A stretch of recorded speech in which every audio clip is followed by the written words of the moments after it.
Whoa! Hey! Guys, look! I found who lost!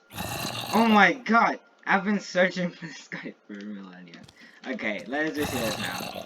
Hello everyone, welcome back to another video on the channel. Now, today we're going to be covering another step of reactor safety basics. And it's basically going to be talking about how to perform a correct reactor maintenance. Now, as an example here, we have our beautiful little Zernox reactor that we showed off in the previous safety basics video. And we're just gonna perform maintenance on it. So, yeah, without further ado, put on your hazmat your hazmat suits, and let's get right into this. So the first step to perform maintenance on any reactor is to turn it off. As you can see, I've already turned it off, which is good. If you don't turn it off, for some reactors, it will just violently explode. Like for example, the RBMK, if you're not careful and you start taking out the fuel rods, well, it will stall. And for the fusion reactor, well, if you don't shut it down before taking out the reactor blanket, it will explode as well. For the dark fusion core, I don't have much experience with that, so I can't say for sure, but I'm pretty sure something similar happens with the stabilizer. So the first step is to go over here and take a couple rods at a time. Depending on your suit strength, on your hazmat suit strength, you will be able to take more. I'm just gonna put myself in survival, and as you can see, despite the radioactiveness, I'm not taking damage because I have upgraded this liquidator suit with Geosium cladding, which gives it radiation resistance.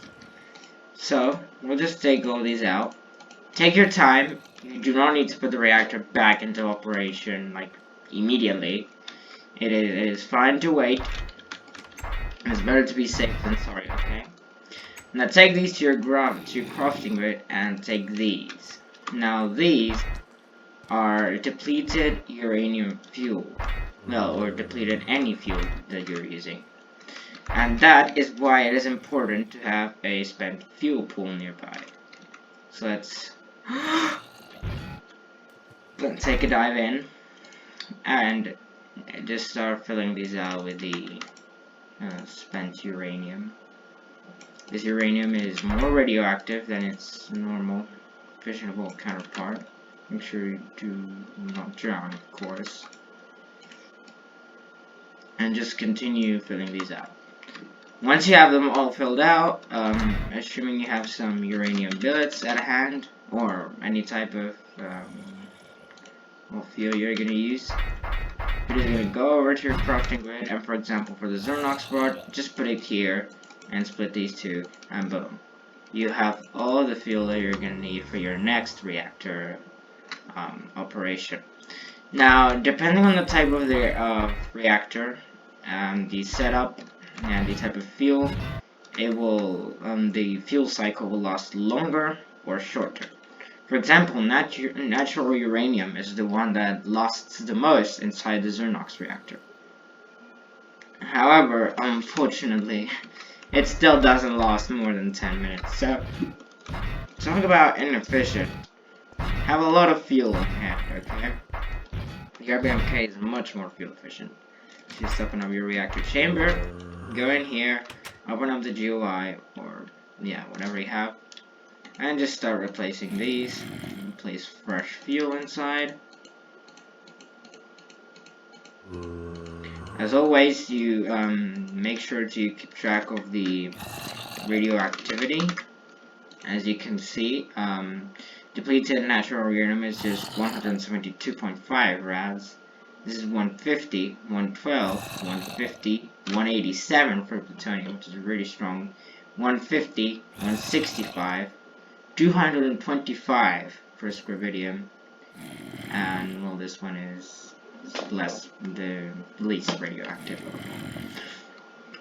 And once you make sure that the reactor is properly refueled, just quickly go over to your reactor setup. So for the RBMK, that will be the reactor base. For Zernox reactor, I have an internal water system, so I just have to go out here and check that the steam processing is alright. If anything is broken, finish any necessary repairs. If the tank is full, empty it. And in this case, or I don't know if oh look, we have a second who lost. But anyways, once you make sure everything is correct, just go over and turn your reactor back on, and it will start producing power again as normal. So this was a very short safety basics video. I hope you guys enjoyed it. It took quite a bit. This video had like 12 different iterations because I kept stopping and running the intro. Or oh, hey, lost. Because I kept sneezing and ruining the intro. And I even made one iteration, but I decided that I was so sure that it was not worth posting. And then I changed my mind. So, yep, that's all there is to know about effective and safe reactor maintenance. Thank you so much for watching. Remember to leave a like and subscribe if you've gotten to this part of the video. And, well, also remember to, once again, keep in mind the radiation, because it's going to be pretty strong, and you're most probably going to die if you don't have the correct hazmat suit. So yeah, thank you for watching, and I'll see you next time. Also, if you have any suggestions or video ideas, then just put them down in the comments, and I'll gladly take a look at them. Thank you, and I'll see you next time. This has been the Chosen Individual. Peace out, gamers.